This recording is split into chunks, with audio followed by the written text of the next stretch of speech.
Hey, everybody, and welcome back to After the Sermon, the podcast in which we talk about this last Sunday's sermon. And again, because I'm on sabbatical, I am talking about Zachary's sermon that he delivered, and he's been talking about the fruits of the Spirit, which has been a really good series. I'm really impressed, with the things that he's been talking about. He first talked about love, and we talked about that on last week's podcast. And this time he talked about joy. Now, before I jump into the notes that I took on Zach's sermon, I got to be honest, man. This is a sermon or a fruit of the Spirit that I don't normally preach about. And it's not because I don't like joy or haven't experienced joy in my life. It's because, honestly, and I have to humble myself in saying this, I have never had a practical application. I can explain joy and the word for joy in the original language and use the Bible in several places to talk about the difference between like happiness and joy. But I've never ever really been able to say, hey, here's how you get joy. I've read, several books on it. It's always been one of those things because I want joy. Who doesn't want joy in their life? I mean, everyone wants joy. And I think until I heard Zach talk about this, the light bulb, at least on one practical way to have joy, hadn't gone off before. But when Zach talked about it, as I was re listening to it yesterday, the light bulb kind of did go off. And so I'm really impressed with the way that Zach exposited the idea and the Bible on joy. And, I've been noticing that, my original commitment to these podcasts and videos was just like going to be like 12 minutes. And not because, and if you know me, I could talk for a long time about any subject. That's kind of like, one of my giftings. But I originally committed and intended for these to be shorter, podcasts, especially the After the Sermon one, because you just heard the sermon on Sunday. You don't need to necessarily hear the whole thing again. And so I am going to try to keep this short. And I'm definitely not going to go back over every single thing that Zach said. You can do that if you'd like, and I would encourage you to do so. Just go to our Facebook page or our YouTube page, and you can rewatch it. But I'd like to just kind of talk about how Zach did and compliment the things he said about being a person of joy. So he used, and I'm going to pull it up here on my computer. He used John chapter 16, and I'm definitely not going to read everything that he wrote or he read. He didn't write this. These are recordings of Jesus' sayings, but that's what we use to talk about these things, is the Bible. And so I'm just going to pick up in verse 22 and maybe comment on another verse that's previous to it. But, this is the part that talks about joy. Verse 22, he says, "So you have sorrow now, but I will see you again. Then you will rejoice, and no one can rob you of that joy. At that time, you won't need to ask me for anything. I tell you the truth, you will ask the Father directly, and he will grant you your request because you use my name." Jesus essentially in the preceding verses was talking about how he's going to go away, and the disciples did not really want that to happen. But he's telling him, hey, look, it's kind of in the preceding verse that I was going to talk about. He uses the illustration in verse 21. He says, "It will be like a woman suffering pains of labor. When her child is born, her anguish gives way to joy because she has brought a new baby into the world." So Jesus is essentially saying, I'm going away and you're going to be grieved because of it. But eventually, the labor and the suffering and the grief will turn into joy to the point where you won't even remember the pain that you went through from me going away. Now, there's a lot of theological stuff that can be talked about it, but again, I'm not going to get into too much of that so we can keep this a short podcast. But if you've ever been in the room with someone giving birth, which I have 3 times in my life for all of my children, you would think that the woman giving birth, in my case, Selena, would never want to go through that again. I remember the first time when Amelia was born, I had never seen my wife in so much pain. And afterwards, it was as if it didn't happen. Of course, there was residual, after effects of still being sore and in pain, but I can't believe what she went through.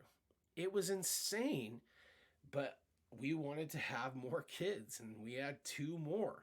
And I remember having this conversation years ago with my wife, and she was watching a TV show where there was a surrogate parent, someone who has children for somebody else, because the other people can't carry, a pregnancy for health issues, or they just can't, get pregnant, or they've lost children and the doctors tell them that it's, there's no way for them to do it themselves. There's people who are surrogate parents who get impregnated and carry someone else's baby. And I remember thinking, so Selena says, I could do that. I think that that would be cool to do. And I immediately just thought to myself, you'd want to put yourself through that again to carry someone else's child? Like it's crazy to think that. And I actually don't understand it at all. And there's no really point to this illustration except that I think that the joy of bringing life into this world erases the memory of the pain, or it must, be something like that. But I'm not a woman and I don't know. So, anyways, Jesus tells them, no one will rob you of this joy, when we come into contact with Jesus. I would like to even just add, to Zach's sermon a little bit, like being in a relationship with God can bring joy into our life, or doing God's will can bring joy into our life that can erase any sort of pain and suffering that we would go through previously. It makes, just the benefit of doing God's will and being in His will and, being in relationship and communion with God, the what comes as a result of it erases the previous pain that we went through. And I've seen that happen several times in my life. So the only way I know how to have joy up until I heard this sermon is be in a relationship with God. That was, the thing. And I also want to say this about joy. I know this, you cannot manufacture it. For instance, like you can't go out and buy yourself a new suit or a new shirt and find joy. You might find some happiness, some extra confidence, some other, emotional type things, but joy is not happiness.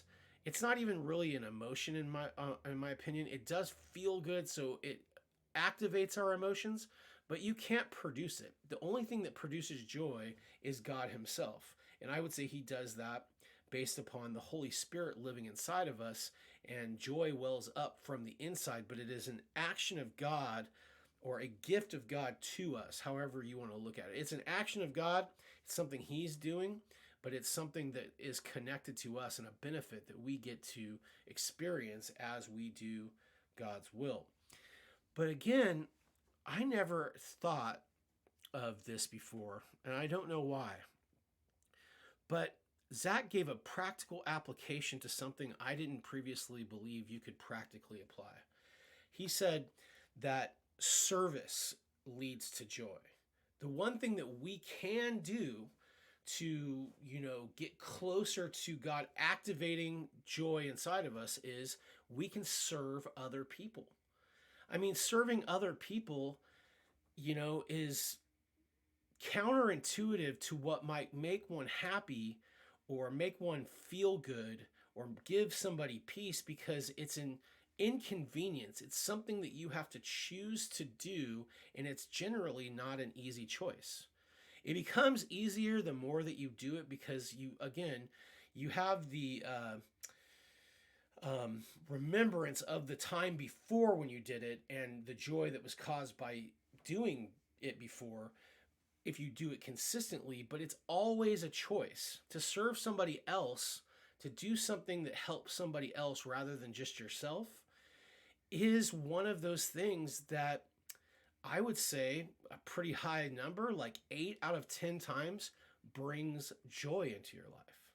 So if I go and I help someone that I see carrying too many groceries, and I don't get anything out of it, but I help them and it helps them accomplish their thing, that brings joy into my life. And I don't know why. Um, it just does. It won't feel like it. It'll be counterintuitive. Like, it'll be an inconvenience. It's going to make me late, or it's going to slow me down or something like that. But it brings joy into our lives. If I, and honestly, Jesus talks about this in the Sermon on the Mount in Matthew chapter 6. He says that, like, when you do good deeds, that you should do it secretly, or he says, like, you shouldn't do it to be praised by men, which I would assume implies secretly. So, like, for instance, like, yeah, because he says, don't do it so that no one can see. But, that brings the most joy. It actually, and I've taught about this before, it's called the discipline of secrecy. So, like, for instance, you try to do all your good deeds so that, like, nobody knows that you did it. Nobody can thank you for it. All that, it's for is to serve God and to serve that person. And God, 8 times out of 10, I believe, brings joy into your life for doing it. Some practical ways that you could do that. Like, if you're going to go through McDonald's today, which I'm not against McDonald's. I don't want to be sued by them or anything, but it's not the healthiest place to eat. We know that. But, like, if you're going to go through a fast food place today, what would it be like if you paid for the person's food that's behind you? They can't, thank you for it because you've already pulled away. They've already, calculated what their bill's going to be. What if you just said, hey, look, I'm going to pay for the person behind me too? I mean, you serve them and you bless them, and 9 times out of 10, since they can't thank you, they're going to thank God. So you actually did it for God. Now, I don't believe that God is like a genie or a slot machine or a vending machine where you can just do something so that you can feel joy. But the act of serving others somehow, man, this is a strong way to say it, but somehow beckons joy into your life. It causes you to have joy. I remember when I was in Teen Challenge, there was a guy who really just wanted to serve God and to do God's will. And so he felt like what he needed to do was give all of his stuff away. So he gave all of his clothes away. He got all the way down to having a pair of work pants and a pair of dress pants and a dress shirt and a work shirt and 2 pairs of shoes. And that's all he had in his possession. And, he was a person that was filled with joy out of doing it. I mean, it was great. A great example. I was so impressed with this guy. I didn't think I could ever, do that. But, like, he gave all of his stuff away. He didn't have anything. And one day, they were having, like, this mail call. Like, people could send you care packages, etc., letters or whatever. And they would just get everybody together. Instead of hand delivering it to you, they call your name and you go get your mail. I don't think I probably needed to explain mail call to you, but it was that sort of thing. And he received this package, and I remember it like it was yesterday. It had a weird, and this is, back in the early 2000s, and so a lot of the digital media didn't exist at this day, but this weird printed out picture of an angel and on the card, and it was with the box of stuff. And it was a letter written saying, my son, I see what you're doing and that you did it for me. And as a result, I want you to know that you can never, ever give away as much as I will give you. And he opened the box, and it was all brand new clothes. Brand new name brand clothes. Some, like a Walkman. I don't know if anybody knows what a Walkman is. so he could listen to worship music while I was there. I mean, it was all the stuff, you know? And he was filled with, he was praising God, like, like he gave us the voice, he didn't care about it, but it was like God was telling him, you can't give away as much as I will give you. And that caused joy. But not just joy for him. I'm sure as I'm sitting here today talking into a video camera, as sure as that person who gave him that, whether it was a parent that found out what he was doing, or hey, maybe it came from heaven itself, I don't know. But I'm sure that they felt joy to be able to do that for him. So, what the main takeaway I took away from Zach's sermon, which was really good, is that like you can't manufacture joy, but you can serve people, which causes joy. So I hope that was helpful. Thank you for listening to After the Sermon. Hey, we got lots of stuff coming up. A new Ferg's Thoughts this week. We have some questions being answered next week.